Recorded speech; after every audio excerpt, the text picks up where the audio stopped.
ilagay natin yung camera dyan at pagmasdan lang natin mabuti yung camera ang makakita sa kung ano man yung masagip ng camera.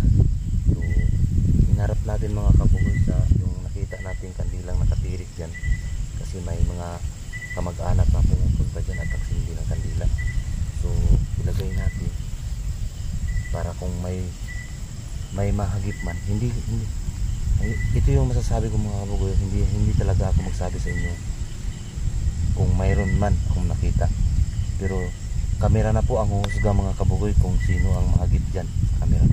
So ang gawin natin, ilagay natin yung kamera dyan at nakapokus doon at tayo na naman magmasdan tayo sa paligid.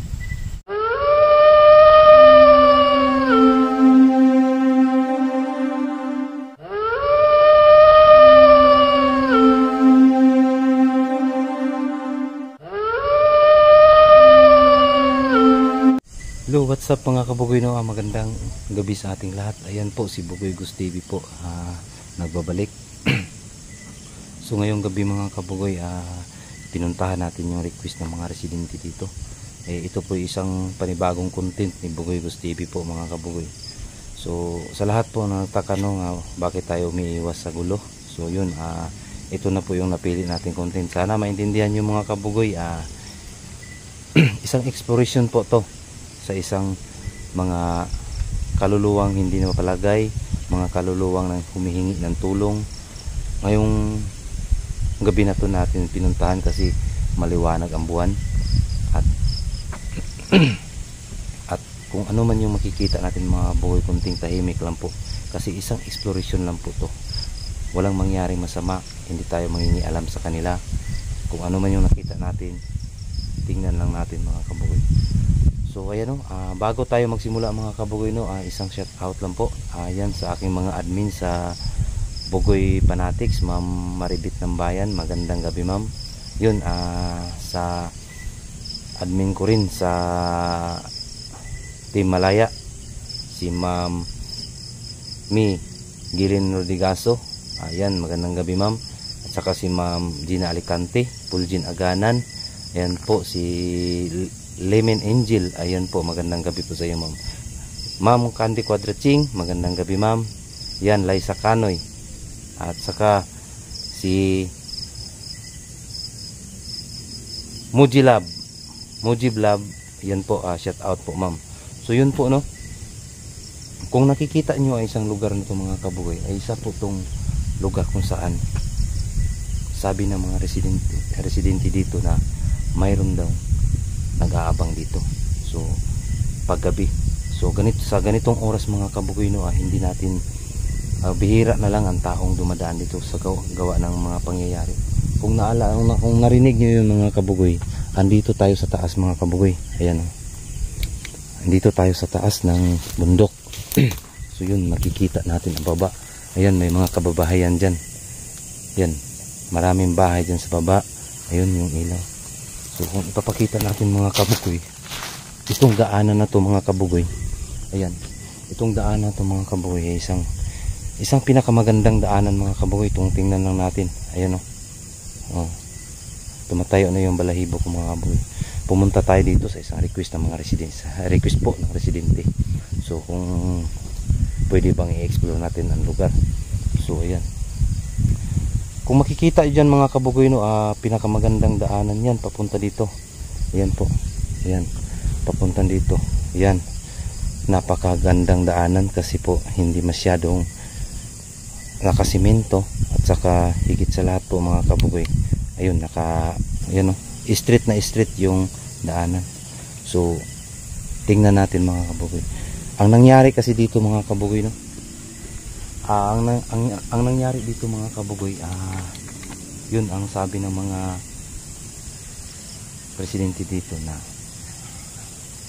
ito diyan sa unahan banda mga kabugoy, isang pakurba diyan. Kasi kung kampante ka dito mga kabugoy na papunta doon, yun, ang bilis ng takbo mo kasi akala mo diretso yung daan. So pagdating sa unahan diyan mga kabugoy, biglang liko yan, yun. So hindi lang isa o dalawa ang nadidisgrasya dyan mga kabugoy, kung hindi 4 o 3 beses na talaga nadisgrasyahan. So kanina pagdaan natin yan dyan mga kabugoy, sa pamahiin po ng isang Pilipino tungkol po sa mga nadidisgrasya sa isang daan, nagtitirik po tayo ng mga kandila. Ibig sabihin niya mga kabugoy, habang wala pang Portuguese ang isang kaluluwa, ay palagi pang bumabalik-balik dyan. So yan ang ating tuklasin mga kabugoy, kung andyan ba talaga yung mga kaluluwang nadidisgrasya dyan. So ayan o, magsisimula na tayo mga kabugoy, no? Ayan, sinasadya natin to mga kabugoy. So ayan, pinakamaliwanag na buwan mga kabugoy.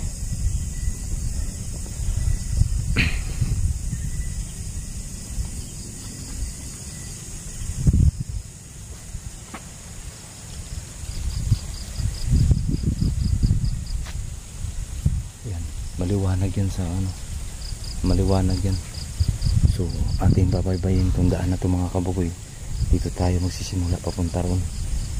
So ayan, dahan-dahan lang talaga tayo mga kabugoy. So yun, tara tayo na mga kabugoy. Yung flashlight natin mga kabugoy, no, hindi lang natin masyadong gamitin kasi baka malulubat.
So ito yung ito yung sinasabi ko mga kabugoy na isang pakurbang daanan mga kabugoy.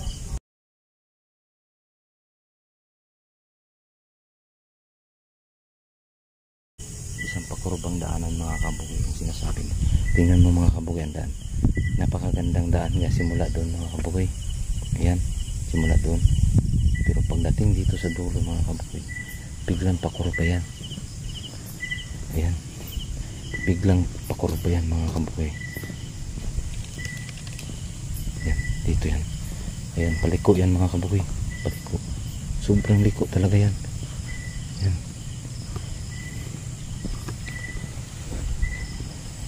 Yan, sobrang liko yan mga kabugoy. Kaya palaging may nagdisgrisya dito. Kadalasan daw mga kabugoy ang sabi-sabi dito. Ang sabi-sabi daw mga kabugoy. Sa tuwing dumadaan yung mga motor dito, galing doon, pag biglang may lalabas na tao papunta dito, kaya bigla sila magpreno at dito pumagsak talaga agad mga kabugoy. Isang ayan mga kabugoy, sobrang kurba yan mga kabugoy. At dito kadalasan mga kabugoy.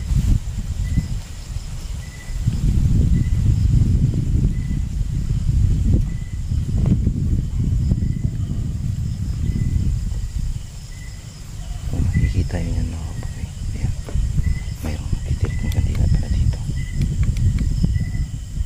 So kadalasan kasi dito mga kabugoy, dito palaging nadidiscuss siya yung mga kamotor na palaging yun o.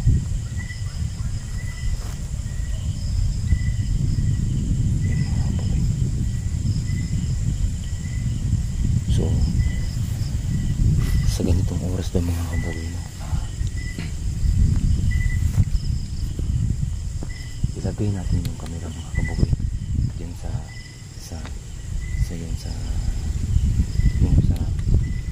maano yan na mayroong tinitirik na kandila.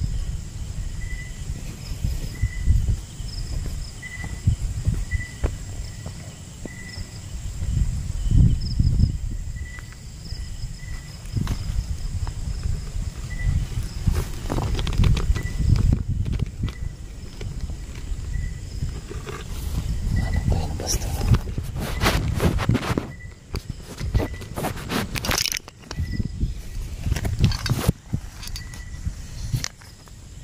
sira yung ano natin, sira yung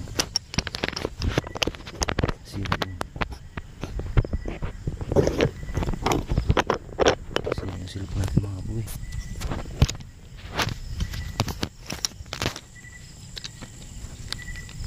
Ako po,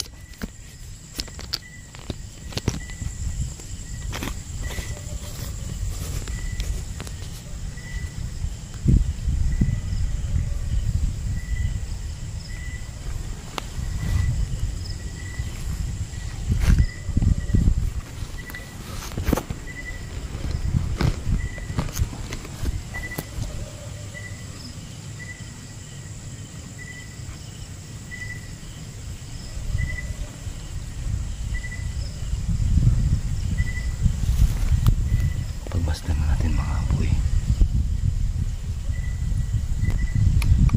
So yan mga kabugoy,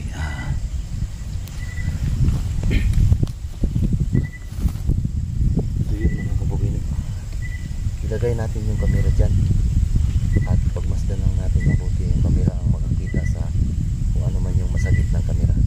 So hinarap natin mga kabugoy sa yung nakita natin kandilang nakatirik dyan kasi may mga kamag-anak na pumupunta dyan at nagsindi ng kandila. So ilagay natin para kung may mahagip man, hindi ito yung masasabi ko mga kabugoy, hindi talaga ako magsabi sa inyo kung mayroon man akong nakita, pero kamera na po ang huhusga mga kabugoy kung sino ang mahagip dyan sa kamera. So ang gawin natin, ilagay natin yung kamera dyan at nakapokus doon at tayo na naman magmasitan tayo sa paligid.